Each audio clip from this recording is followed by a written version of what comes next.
Have you ever dreamt of transforming into a handsome-ass Riz Lord from the nerdy introvert you are now? Well, of course you have.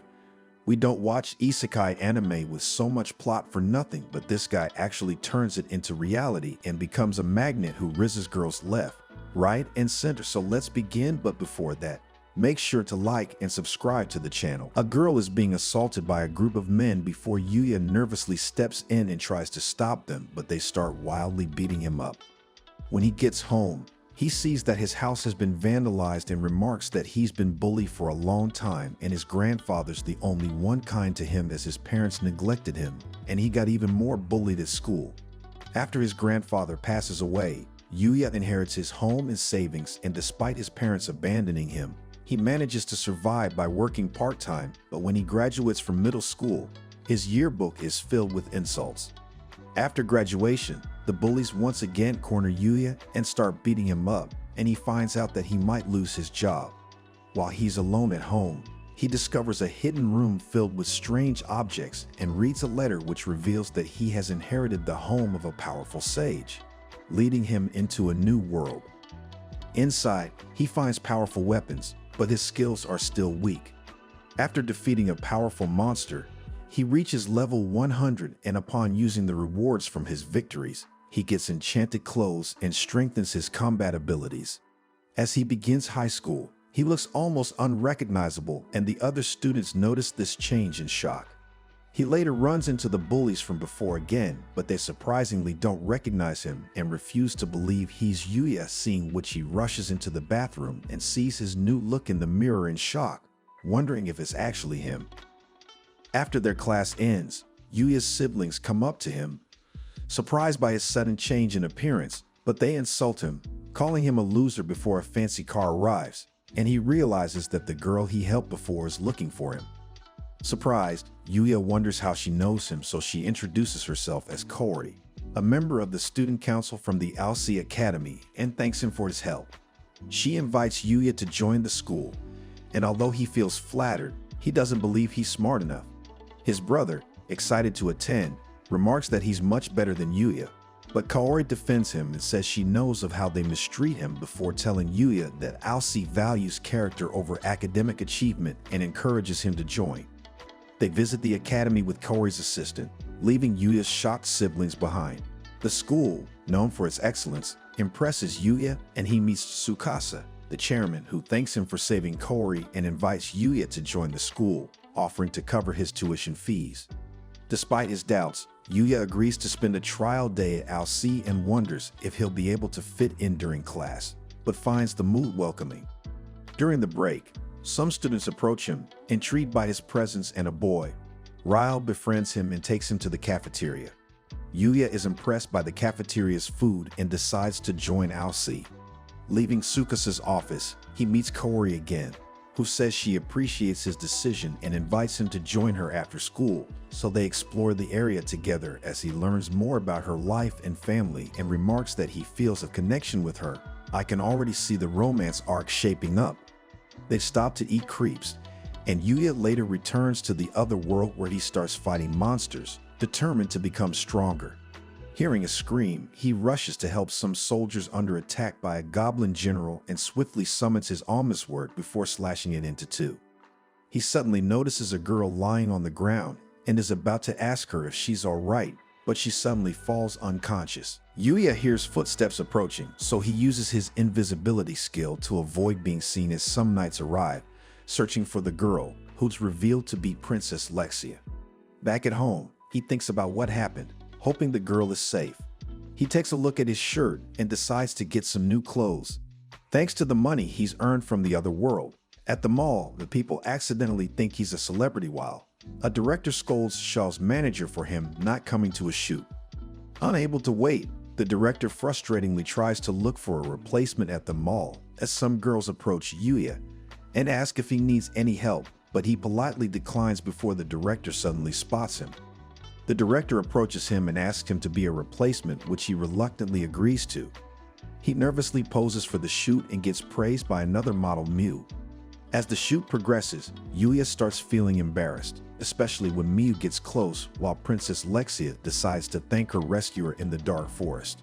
In the real world, Liu offers Yuya her handkerchief after the shoot, and he praises her for how amazing she is, remarking that he got to know how hard it is to be a model.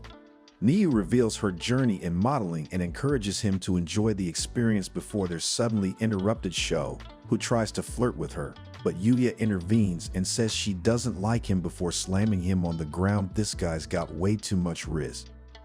Despite having doubts about his modeling abilities, Yuya declines any other offers and accepts the clothes as compensation.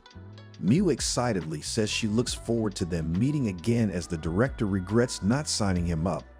In the other world, Yuya helped Princess Lexia in battle, impressing her with his skills before she asked him to marry her. Shocked, Lexia's knight, Owen questions what she means, reminding her of her royal status, but Lexia says it was love at first sight and starts arguing with him until Yuya intervenes and invites them to this forest home. Amazed by his house, Owen introduces himself as the Arcelian Knights captain and Lexia as the realm's first princess, second in line for the throne, before they reassure him that this is just an informal visit since he rescued them. Yuya reveals his name, which surprises them as they start wondering where he might be from before Lexia remarks that he must be foreign royalty before Eowyn reveals they were looking for him before Lexia proposes to Yuya once more. Overwhelmed, Yuya remarks that this was really abrupt, hearing which she starts thinking about love and says they should start as friends, which he agrees to. Eowyn tells him that there was another reason for their visit and says there is a royal command for Yuya to visit the palace. Initially hesitant, Yuya agrees and asks for a delay, which Owen accepts. Lexia warns him to get ready for their next meeting's purpose, and later, Yuya marks his calendar for the palace visit, wears his new uniform, and leaves for his first day at the academy, where the other students notice him in awe. Later, Yuya intervenes to save Kaori from the Red Ogres, surprising everyone, and tells his siblings that he won't abandon them, hearing which his sister tearfully breaks down and apologizes to him. Yuya heads into the other world, remembering the warning about the dangerous dark forest, known for its monsters that are able to cause widespread destruction. He thinks about the sage who once lived in his house while heading deep into the forest and suddenly hears a puppy attacked by a powerful orc king.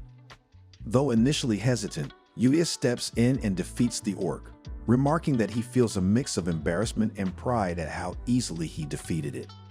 After helping the injured puppy, he finds out that it's actually a level 500 black femur and decides to name it Knight before they become friends. Back home, he examines the loot from the orc, finding valuable items including an S-ranked magic stone and gear not suitable for humans.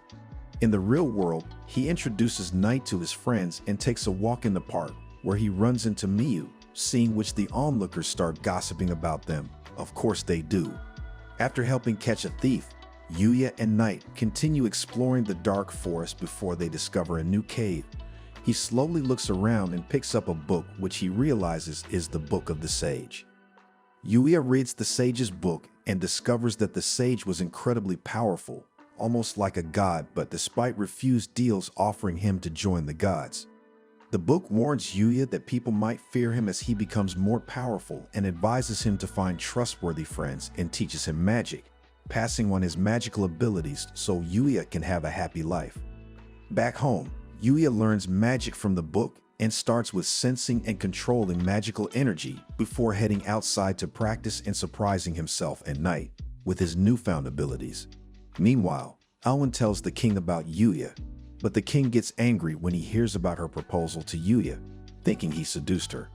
At school, Yuya thinks about the book's warning about his magic skills, which are unusual even in the other world, as the teacher announces a camping trip, so he teams up with Cade, Akira, and Rin before they shop for camping gear and have fun at an arcade, where he impresses everyone with his prize-winning skills. They are abruptly interrupted by a fire alarm, hearing which they hurriedly evacuate the building, but Yuya worries about the girl's safety and goes back into the burning building, using his magic to protect himself and rescue the unconscious girls just before the roof collapses. Outside, the firefighters scold him, but Kaori's father thanks him for saving his daughter. Thinking about family, Yuya returns home to find Knight excitedly waiting for him, seeing which he happily announces that they're going to have a feast tonight. This is too wholesome for one man to handle. Yuya thinks about how he can use magic in different ways, realizing it's basically about bringing his thoughts to life, and tries creating a portal, successfully transporting himself to the deep forest. However, he notices that he can only teleport to places he's been before and considers using it to return home during his school trip. While exploring further, they reach a cave filled with goblins, which they swiftly defeat with the help of Yuya's legendary sword and find valuable items. Despite his plan to head back, Knight's enthusiasm takes them deeper into the forest before he suddenly rushes away, sensing something ahead. Slowly using his invisibility skill, Yuya discovers an injured girl surrounded by goblins, and Knight holds him back as the girl tries to fight against the goblins before he jumps in to help and swiftly kills them with her. However, more goblins appear, so he uses his divine whip to swiftly defeat them all. Later, he thinks about what he's going to do with the girl, Luna, before she wakes up, and thanks him for his assistance, revealing how she was training in the forest but got ambushed by goblins. Yuya offers to train with her, and they both improve their skills together, after which she thanks him for his help, acknowledging their time together as they part ways. In the trip, Yuya finds a little-known spot for fishing and uses Luna's advice to catch fish for his team while she swiftly puts on a mask, remarking that she's a member of the Dark Guild and an assassin known as Headhunter before bidding farewell to Yuya. Damn, that's a serious plot twist. Yuya and Kei meet up with Rin and show her the fish they caught, seeing which she's surprised to hear that he caught all the fish using only his hands. Yuya wonders where Akira is and finds him lying down and complaining that Rin used him to test mushrooms and attract bears, but he's fine. Rin and Akira show the plants they gathered, and Yuya identifies and removes the poisonous ones before they go to the building to show their teacher. Other students have their food checked for safety, and Yuya chats with Kaori until she's called away. Akira admires his bond with Kaori, and the teacher praises their haul and appoints him as the chef. Yuya quickly cooks an impressive meal, seeing which the teacher proposes to him upon remembering her bad culinary skills and past relationships. She flirtatiously starts trying to seduce him while Kei tries pulling him away. Later, Yuya checks on Knight and returns to camp, where joins a group shower while in the girls' bathroom. Rin teases Kei about the teacher's proposal, and Kaori wonders what Yuya's taste in girls is.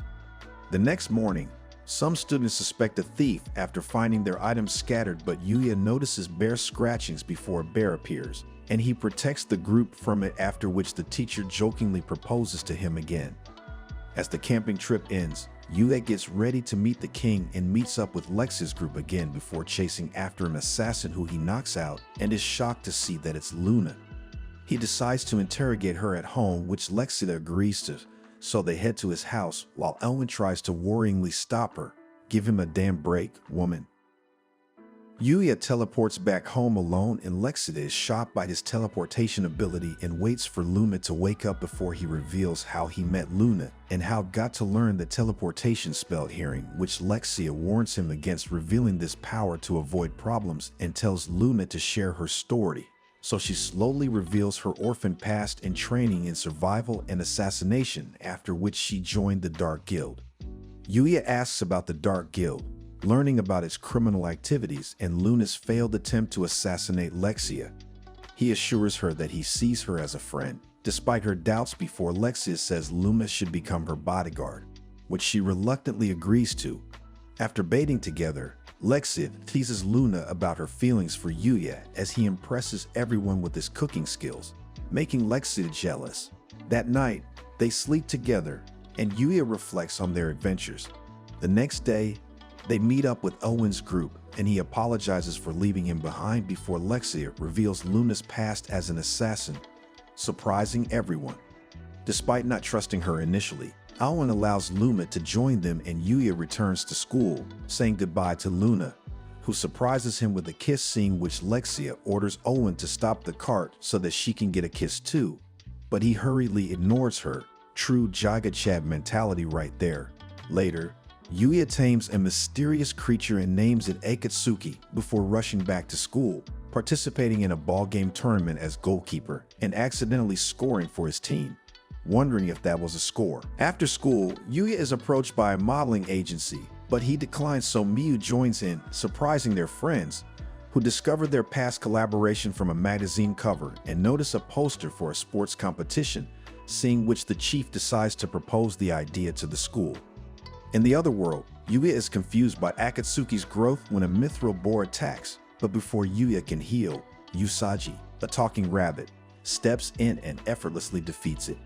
Usagi says it sees potential in Yuya and decides to train him in powerful kicks. Despite him being initially reluctant, Usagi reveals his duty to combat the evil, so Yuya agrees in exchange for magical knowledge. In a rematch with the King Mithril Boar, Yuya swiftly defeats it and gets SS-ranked items before gaining new skills. The next day, Kei chooses him for a volleyball match in which he completely destroys the floor before playing tennis with Kaori and winning. Later, as they're walking home, he says she doesn't need to thank him at all since just being with her makes him happy, hearing which she tells him to close his eyes and kisses him on the cheek. Why can't I have someone as cute in my life? The modeling agency boss approves the photos of Yuya for the upcoming magazine, anticipating high sales, and dismisses concerns about rival agencies going after him, remarking that she has a plan.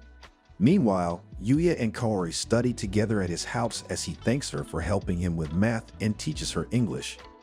During a break, Kaori accidentally discovers the door to the other world, so Yuya explains how it works and shows her its barrier.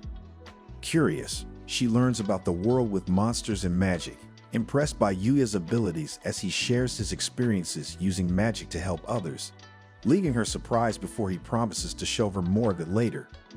In the capital, Lexia returns to the palace without Yuya, so the king questions Luna's absence and learns of her failed assassination attempt on Lexia. Despite being angry, Lexia appoints Luna as her guard, defending her from the king. Meanwhile, Prince Rygar plots against Yuya and decides to take out the palace's magic users, leaving Luna and Owen vulnerable as Yuya gets ready to visit the capital. After a break from his school's competition, Yuya farms and finds valuable items and trades goods at a town guild, impressing the master with his skill. He then heads to the capital with his guild card and meets Owen for an informal audience with the king. Inside, the king is initially very distrustful of him before a group of assassins attack, and Yuya swiftly kills them, after which Lexia happily embraces him while Luna jealously tries to pull her away and the king angrily watches him. Owen recognizes a symbol on one of the attackers and remarks that the assault might be linked to Prince Rygar as the king decides to head back to his chambers. Owen asks for Yuya's help in protecting Lexia, who says they should explore the capital as it might reveal where her brother is if he sends more attackers. Luna offers to show him around, but Lexia insists on joining. Unable to stop Lexia, Owen offers to guide Yuya himself, but both girls reject the idea, so they all head out together while Owen keeps watch. Lexia says she wants to visit jewelers before starting to argue with Luna. As they explore the city, Yuya says he wants to join the Adventurers Guild, so Luna recommends it for trading monster materials and earning money from quests, and signs up, telling him to do so as well. They meet a girl named Emilia, who handles their applications, and Yuya doesn't reveal all his magical abilities to avoid suspicion. During a magical energy test, he accidentally breaks the crystal, surprising everyone, after which Emilia issues their guild cards, impressed by his magical skills. They explore the guild's available quests, but Yuya gets approached by Glinda. Oh my god, this is completely outrageous, who hopes to team up with him, and Lexia wonders if she should join the guild to stop others from approaching him. They leave on their first quest to gather herbs, in which Loomis struggles with preserving the herbs, so Lexia suggests a competition to gather valuable herbs, with the winner earning a day-long date with Yuya.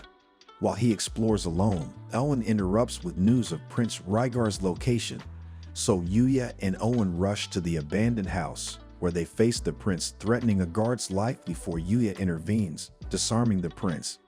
Suddenly, the house explodes, revealing the girl who declares that she wants to end humanity and attacks Yuya, who uses magic to deflect her arrows before she disappears, after which he wonders who she was. Rygar is taken to the king with his scars revealed as his mask and clothes removed.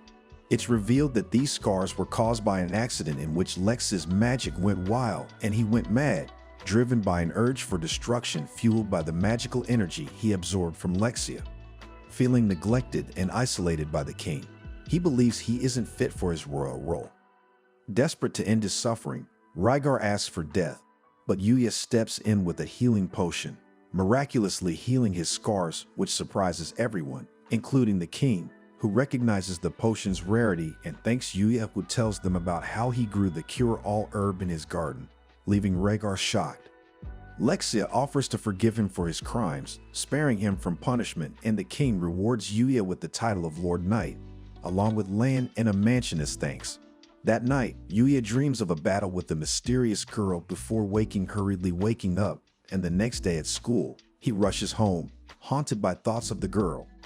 In the other world, he intensifies his training, preparing for future battles with her. During an attack, the girl, named Yuri, reveals her quest for revenge against humanity before Usagi intervenes and helps Yuya in the battle. Despite Yuri's power, Usagi and Yuya, helped by Akatsuki, are able to defeat her. Kori arrives and he swiftly defeats a monster trying to attack her from behind before nervously admitting this is his other life now, and that his previous self wasn't this good, but she says that isn't true, and that nothing has changed since he first held her hearing, which he warmly thanks her. Damn man, they're too cute. And with that, the series comes to an end, and I'll see you all in the next one.